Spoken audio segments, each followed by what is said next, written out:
Indonesia. Indonesia tidak muncul begitu saja, tapi Indonesia telah melalui berbagai macam proses dan peristiwa. Mulai dari kerajaan Majapahit, Mataram, Sriwijaya, hingga kini presiden dan kabinetnya yang berkuasa. Ini menjadi hal yang menarik untuk dibahas, karena ini bukanlah cerita belaka, tapi memang sejarah yang nyata adanya. Pada masa prakolonial antara tahun 5-17 Masehi, yaitu pada zaman kerajaan Hindu-Buddha dan kerajaan Islam. Pada masa itu, Indonesia disebut dengan Nusantara yang memiliki berbagai kekuatan politik ekonomi, seperti kerajaan Majapahit dan kerajaan Mataram di Jawa, serta kerajaan Sriwijaya di Sumatera. Namun, hal tersebut tidak dapat menyatukan orang-orang Nusantara sebagai suatu bangsa. Kerajaan-kerajaan tersebut saling berperang agar dapat memperluas daerah kekuasaannya. Kekayaan alam Nusantara berupa limpahan rempah-rempah tidak hanya menarik perhatian penguasa-penguasa lokal, namun juga bangsa kolonial seperti Portugis dan Belanda. Sejak awal kedatangan Portugis sudah dicurigai oleh kerajaan-kerajaan di Nusantara. Dengan kesadaran sebagai bangsa Nusantara, mereka ingin mempertahankan wilayah Nusantara. Kedatangan Portugis ke wilayah Nusantara telah membawa banyak pengalaman baru bagi Nusantara.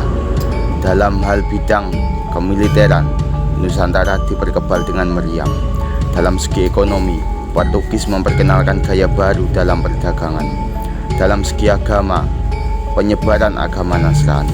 Tentunya hal ini sangat bertentangan dengan kondisi pada saat itu, di mana Islam sedang berkembang pesat di wilayah Nusantara.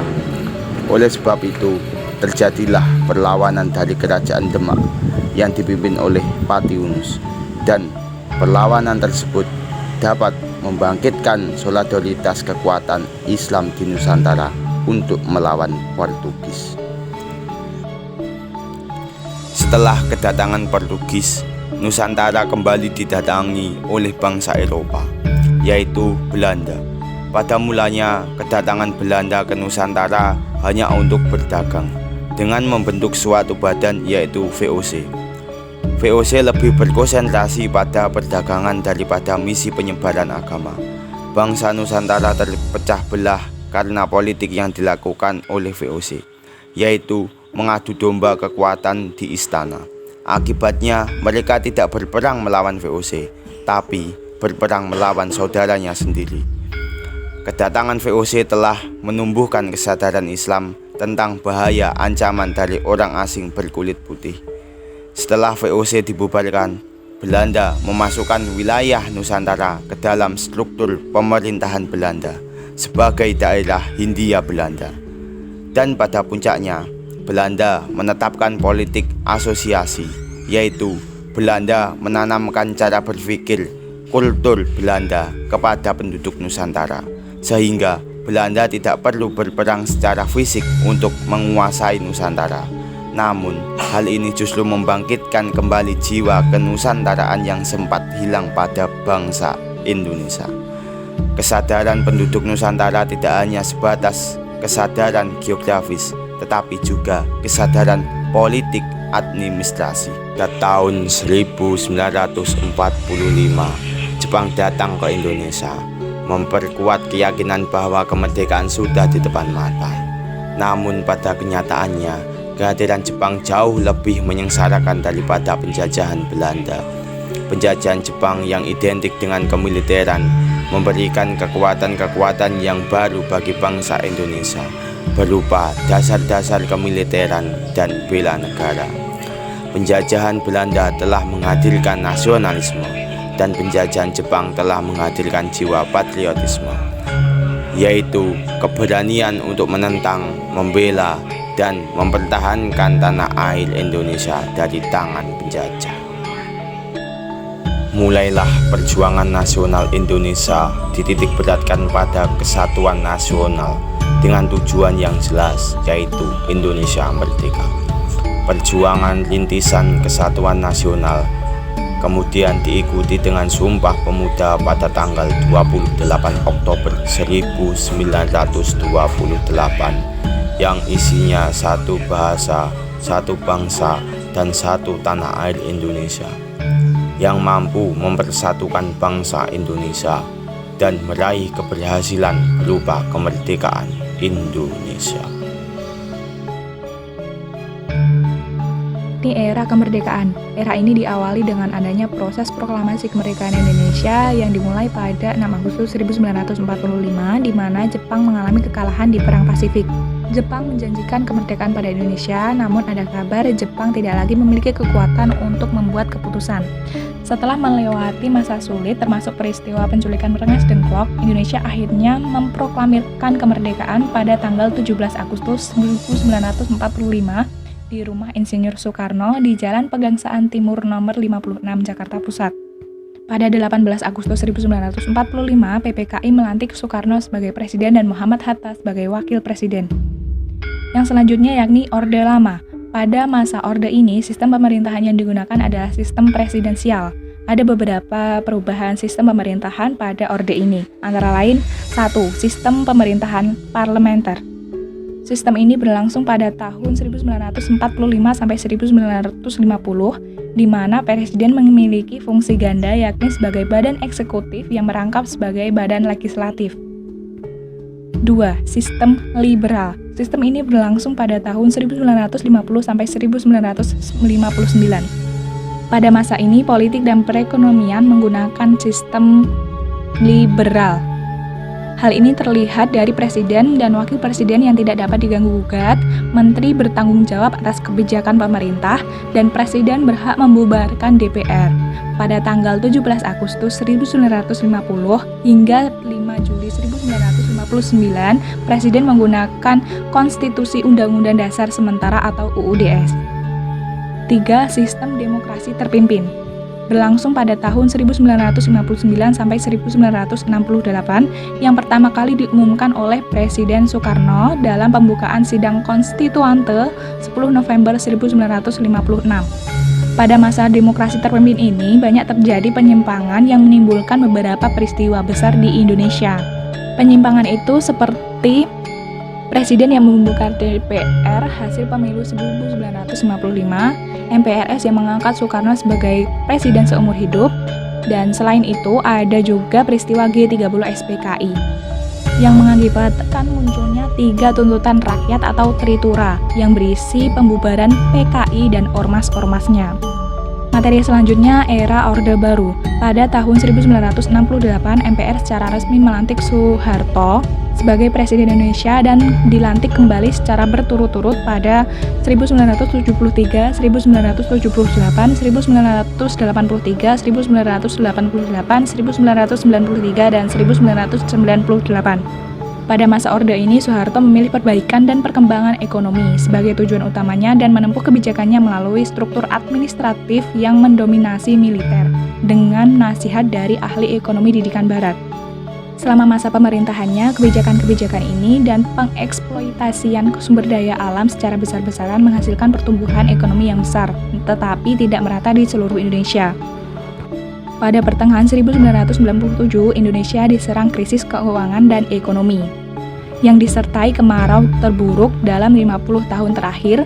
Harga minyak, gas, dan komoditas ekspor lainnya semakin jatuh. Rupiah jatuh, inflasi meningkat tajam, dan perpindahan modal dipercepat. Sehingga mengakibatkan para demonstran meminta untuk Soeharto agar mengundurkan diri. Di tengah gejolak kemarahan massa yang meluas, akhirnya Soeharto mengundurkan diri pada 21 Mei 1998 setelah MPR melantiknya untuk masa bakti ke-7. Soeharto memilih sang wakil presiden B.J. Habibie untuk menggantikan tempatnya sebagai presiden ketiga Indonesia. Selanjutnya yakni era reformasi. Pada era ini ada beberapa sistem pemerintahan presiden. Yang pertama, sistem pemerintahan B.J. Habibie. Pada masa ini, B.J. Habibie membuat reformasi besar-besaran di sistem pemerintahan. Beliau segera membentuk sebuah kabinet dan salah satu tugas pentingnya yakni untuk mendapatkan kembali dukungan dari Dana Moneter Indonesia dan komunitas negara-negara donor untuk program pemulihan ekonomi. 2. Pemerintahan Abdurrahman Wahid. Pada Oktober 1999, MPR melantik Abdurrahman Wahid sebagai presiden dan Megawati sebagai wakil presiden untuk masa bakti 5 tahun.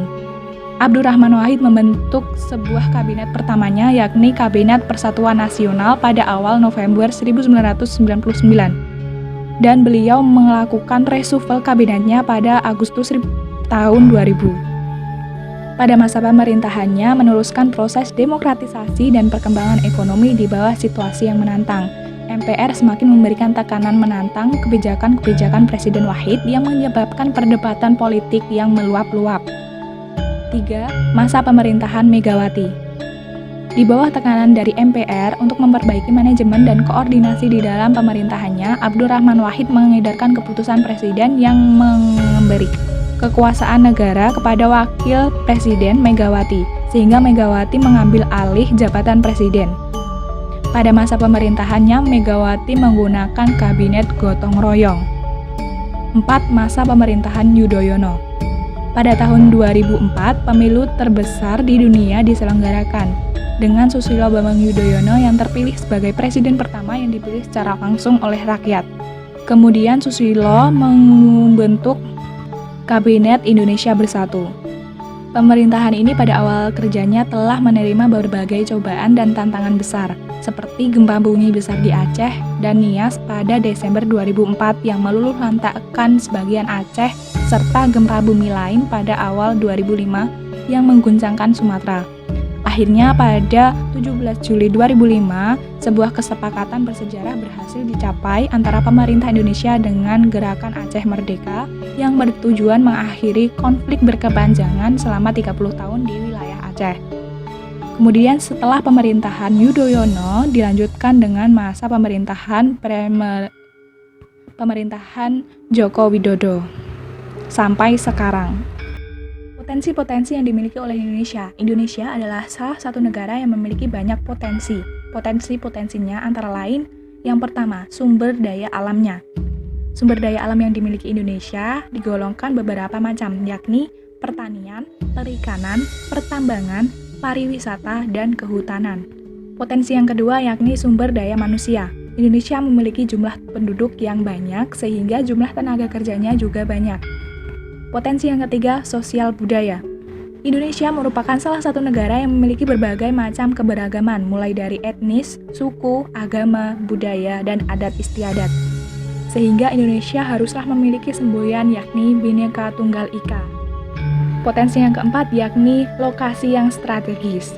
Indonesia merupakan negara yang bisa dikatakan lokasinya strategis karena berdasarkan letak geografisnya, Indonesia terletak di antara dua benua dan dua samudra. Dua benua yakni benua Asia dan Australia, dan dua samudra yakni Samudra Hindia dan Pasifik. Sehingga Indonesia dipengaruhi oleh angin muson yang menyebabkan Indonesia memiliki dua musim, musim hujan dan musim kemarau. Keuntungan yang lain berdasarkan letak geografisnya, Indonesia itu dilalui oleh jalur perdagangan dan pelayaran dunia seperti negara di Asia Timur dengan negara di Eropa, Timur Tengah, dan India. Selain itu, kapal-kapal dagang dari negara Jepang, Cina, dan negara Asia Timur yang menuju ke Eropa melalui Indonesia. Sehingga dari beberapa potensi yang dimiliki oleh Indonesia, diharapkan kami atau kita semua dapat memanfaatkan potensi-potensi tersebut untuk memajukan Indonesia.